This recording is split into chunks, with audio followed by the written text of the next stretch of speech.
Ka-Express, bago pa man tumama ang unang bola ni Alex Ayala sa Melbourne Park, isang napakalaking balita na agad na gumulat sa buong tennis world. Sa gitna ng lahat ng ingay tungkol sa kanyang round 1 matchup sa Australian Open, may isang bagay na malinaw at sigurado na kahit manalo o matalo si Alex sa kanyang unang laban, aakyat na siya sa career high world number 43 sa opisyal na WTA ranking sa darating na Lunes. Ito ang pinakamataas na rank na naabot ng isang Pinoy sa kasaysayan ng tennis at tuluyan na nitong babasagin ang dati niyang personal best na number 49. Para sa marami, parang secret win ito, isang tagumpay na hindi nakikita sa scoreboard pero ramdam sa buong mundo ng tennis. Habang ang lahat ay nakatutok sa kung ano ang mangyayari sa loob ng court, tahimik nang gumagalaw ang ranking table pabor kay Alex. Sa isang iglap mula sa pagiging rising star, official na siyang papasok sa mas elite na teritoryo ng WTA rankings. Hindi ito hype, hindi ito prediction, mathematics ito at tapos na ang usapan. So paano nangyari ito? Para maintindihan, kailangang balikan kung paano gumagawa ang WTA ranking system. Ang tennis rankings ay nakabase sa isang rolling 52-week system kung saan ang puntos na nakuha mo sa isang torneo noong nakaraang taon ay mag-expire at mapapalitan ng puntos mula sa kasalukuyang edisyon ng parehong torneo. Noong Australian Open 2025, si Alex ay natanggal pa lang sa unang round ng qualifying, kaya 2 puntos lang ang naiambag ng tournament na yon sa kanyang ranking.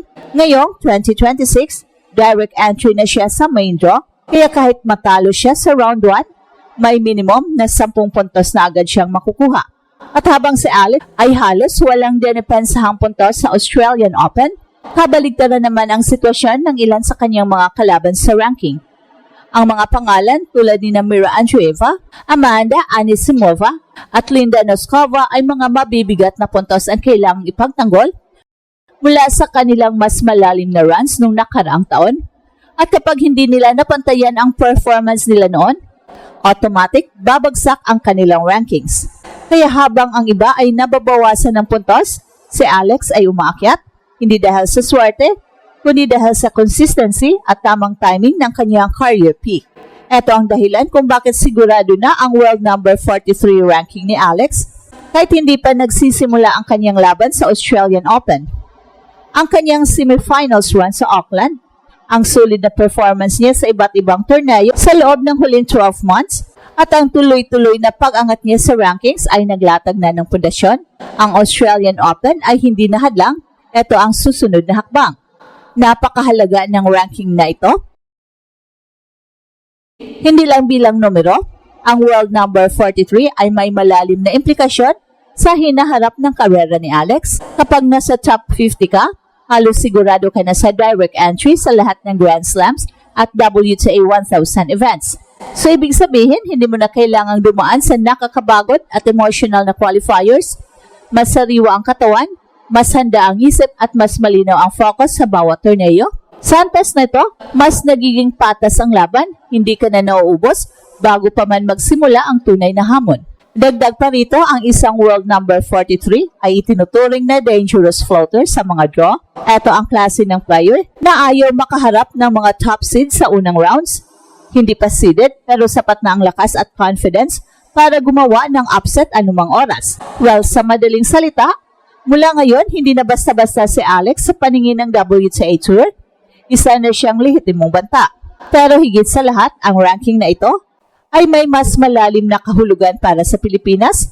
Sa loob ng mahabang panahon, ang bansa ay bihirang mabanggit sa usapan ng world tennis. May talento, may potensyal, pero laging kulang sa breakthrough. Ngayon, sa bawat pag-akyat ni Alex sa rankings, parang unti-unting binubura ang lumang image. Hindi na lang tayo sumasali. Andito na tayo nakikipagsabayan at unti-unting humuhubog ng sariling lugar sa global stage. At sa darating na Lunes, gigising ang Pilipinas na may world number 43 tennis player, isang bagay na dati parang imposible lang isipin. At kung manalo pa si Alex sa kanyang round 1 match, mas lalo pang tataas ang kanyang ranking. Posibleng papasok pa siya sa top 40 o mas mataas pa. Ang ibig sabihin nito, mas maagang seeding sa hinaharap, mas magagandang draw at mas malaking pagkakataon para sa mas malalim na Grand Slam runs. At habang papalapit ang kanyang laban kontra Alicia Parks, malinaw na hindi lang isang match ang nakataya. Yes, may pressure. Yes, may hamon. Si Parks ay isang power hitter na may isa sa pinakamabilis na serve sa WTA Tour. Pero kahit ano pa ang mangyari sa loob ng court, ang mas maliking kwento ay nagsusulat na ng sarili nito. Si Alex ay umakyat hindi dahil sa isang laro, kundi dahil sa isang buong taon ng disiplina, sakripisyo at tuloy-tuloy na progress. Ito ang klase ng pag-angat na hindi mo basta-basta mapabawi. Ito ay bunga ng mahabang oras ng training sa Rafa Nadal Academy, ng mga panalong nakuha sa gitna ng pagdududa at ng kakayahang bumangon mula sa mga nakaraang heartbreak sa qualifiers at early exits. Ang world number 43 ay patunay na ang progreso ay gumagana.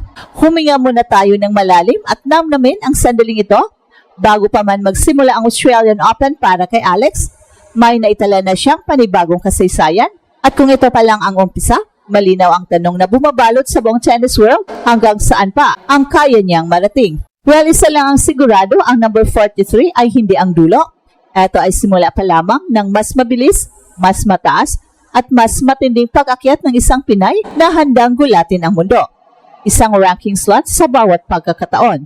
Sa dulo ng lahat ng ingay, numero at analysis, isang malinaw na katotohanan, ang pag-angat ni Alex sa world number 43 ay hindi aksidente at lalong hindi regalo ng sistema. Ito ay resulta ng taong-taong sakripisyo, disiplina at tapang na bihirang makita sa murang edad. Bago pa man niya ihagis ang unang bola sa Melbourne Park, may nauna na siyang panalo.